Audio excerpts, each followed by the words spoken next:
What's going on, everybody? King of Dragons 5000 here, coming at you with another figure review. Today we'll be having a look at the McFarlane Toys DC Multiverse Lex Luthor Power Suit from DC's New 52. And so here we have the DC Multiverse Lex Luthor posing out of the packaging. Before we take a look at the figure, let's actually run through his accessories really fast. Lex Luthor does come with 2 pairs of hands. We do get a pair of grip hands. We have a right clawing hand, and then we have a left fist. He also does come with the DC Multiverse display stand, which is common for all DC Multiverse figures. So with that out of the way, guys, let's actually have a look at Lex Luthor. And so here we have a closer look at Lex Luthor, and McFarlane has done a very good job with this Lex Luthor. I'm not going to lie to you guys, this is a very well done Lex Luthor head. If I had one complaint about it, it's the side eyes. I'm okay with companies giving side profiles to their action figures if we get another portrait where they're looking forward. However, this Lex Luthor only comes with one head and he's looking off to the left.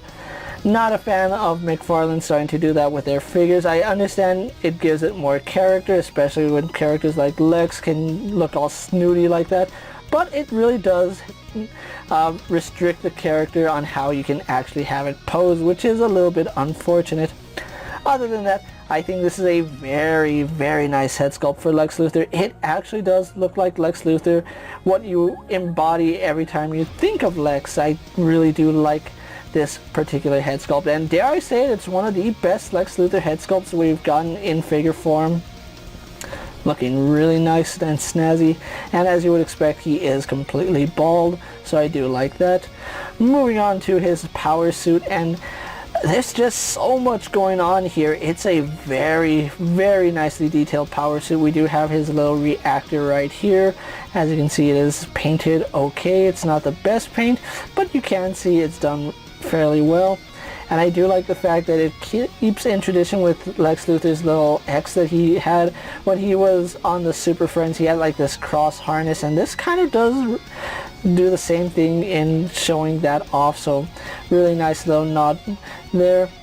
I really do like this green that they went with. It's a very vibrant green, and even though it is the marbleized plastic, it actually works for Lex Luthor, so it's done very nicely, and it does come up over his neck, as you can see.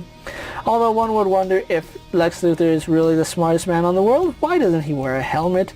Maybe he has like some kind of invisible protection right there.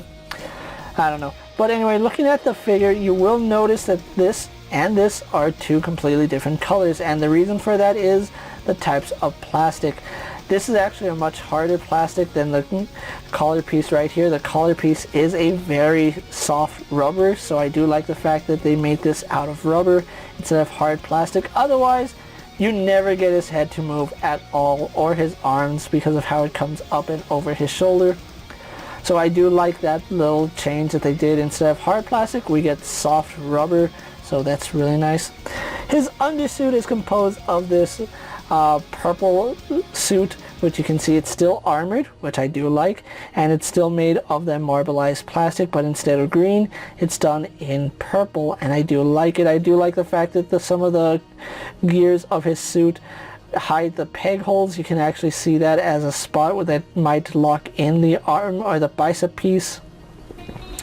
We have his gauntlet right here, which one thing I will point out is that you can see scuff marks all throughout his costume, which that's a really nice little detail. I do love that.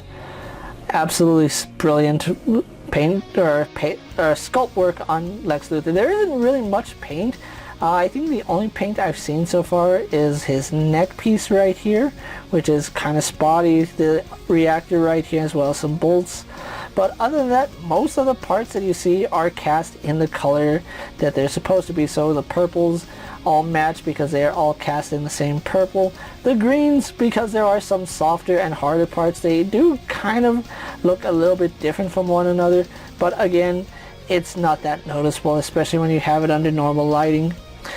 Having a look at this piece right here, you can see mine does have a little bit of splotch right there, which isn't too big of a deal.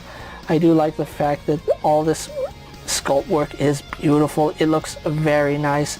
Lex Luthor is looking very snazzy in his power suit, and this is one thing I've wanted from so many companies.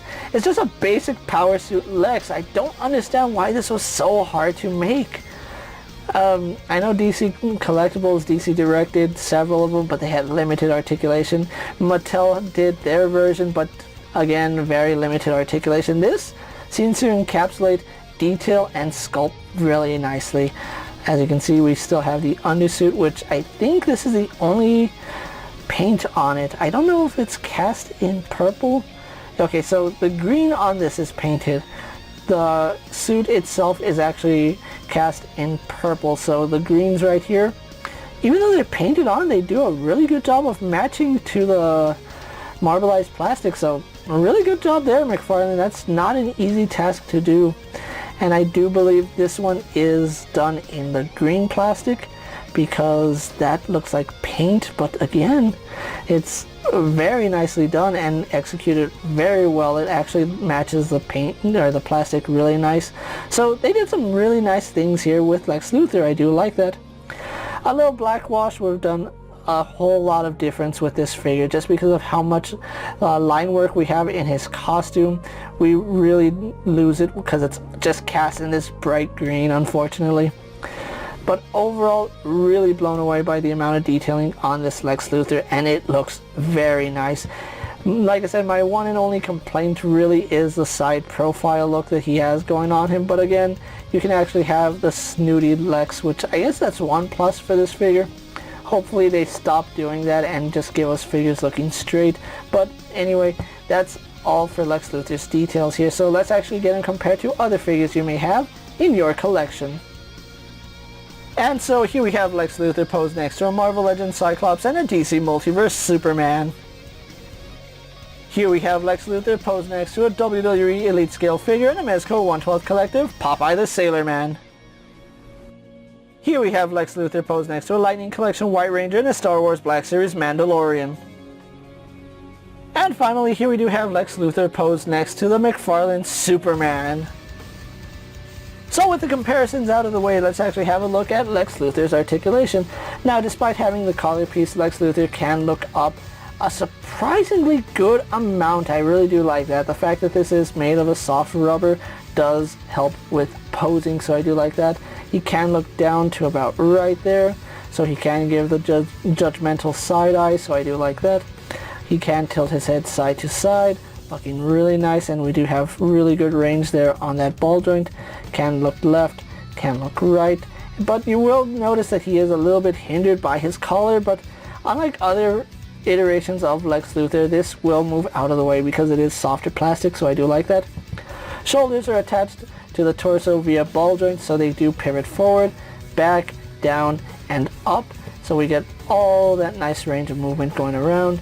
It really doesn't go too far back, and it doesn't come too far forward, unfortunately, so that is a little bit of a shame. But his arms do go out to the side very far. I do like that. As you can see, it goes past horizontal, goes all the way around. Despite the fact he has this shoulder pad right here, it gets out of the way because it's soft. We have a bicep swivel, which works fine. Double bend at the elbow, going very, very nicely past 90 degrees. I do like that. We have a ball hinge at the wrist, which does go forward and back, and then we can rotate that to have up and down hinge. We have a ball joint here at the torso, which goes back, comes forward a little bit, tilts to the side, to the other side, and rotates. Then he does have a second ball joint down here, which does let him arch his back like that. Can crunch forward a little bit better than you would expect, but not the best. Side to side tilt works no problem, as well as rotation. Legs do kick forward all the way. I do like that. There's a reason for that, but we'll have a look at that when we have a look at the other figure. Goes back to about that far. Out to the side, no problem. Lex Luthor can come in with those flying side kicks. I do like it. He does have somewhat of a thigh swivel up high. He does have double bend at the knee, which is a little bit stiff on mine, but goes to about right there. Then he does have rotation at the foot. As you can see, works really nicely. Ankle hinge goes back and forward. We do have forward-facing pin for rocker ankle, and because it does have that swivel, we can give Lex a true rocker ankle. And then finally, he does have a toe hinge. So overall, Lex Luthor here has the standard McFarlane articulation, which works in his favor. I do like that very nicely. So with that out of the way, guys, let's actually get Lex Luthor posed for my final thoughts, and then we'll wrap up this review. So here we have the DC Multiverse Lex Luthor pose for my final thoughts, and overall McFarlane has done a very good job with this figure. This is one Lex Luthor figure that I have been wanting for so long. I don't know why it's taken the company so long to make a power suit Lex this impressive. I do like it. I know DC Collectibles did release that really big figure for Lex Luthor when the New 52, or was it Forever Evil, came around. I really wasn't a fan of that giant suit. I really don't think it's practical for a man who fights Superman for a living to have a giant mech. I think a power suit like this works best, and it looks very nice here. I really do like what McFarlane has done with this figure. Now, I really am happy that they did make a power suit Lex. I would like to see a variation of this made where he's wearing his business suit, using the same head sculpt of course, but with his eyes looking straight forward. I would really love to see that. I don't know why McFarlane is doing the shifty eyes with the figures. It's really not a good look, especially when the figures don't come with alternate portraits where they're looking straight, where you have to have them looking to the side. I'm not really a fan of that. I would like to see alternate heads if they're going to be doing that. But overall, still very impressed by this Lex Luthor. Now, at the time I'm making this video, Lex Luthor is barely shipping out to stores. I actually did get mine from Amazon, where he did run me $19.99, which is the standard for McFarlane figures, which is surprisingly very affordable, seeing as how a lot of companies for 6-inch figures are starting to charge $22.99, and McFarlane selling 7-inch figures is only charging $19.99. I do like that. I would have liked it if he came with a little shard of kryptonite. That would have also been really nice, but for what he is, this is still a very impressive Lex Luthor. With that being said, guys, I'm KingofDragons 5000. Don't forget to like this video, leave a comment, subscribe to my channel. Go ahead and check out all my other action figure reviews, as well as all my other DC Multiverse videos. Hopefully you find them informative. As always, if there's a figure you would like to see me review, let me know down in the comments, and if it fits in my collection, I'll gladly have a look at it. While you're at it, check out my Instagram account for new and exciting action figure photos, and as always, ring that bell to be notified every time I upload a video. Until next time, guys, I'll see you later. Take care, everyone.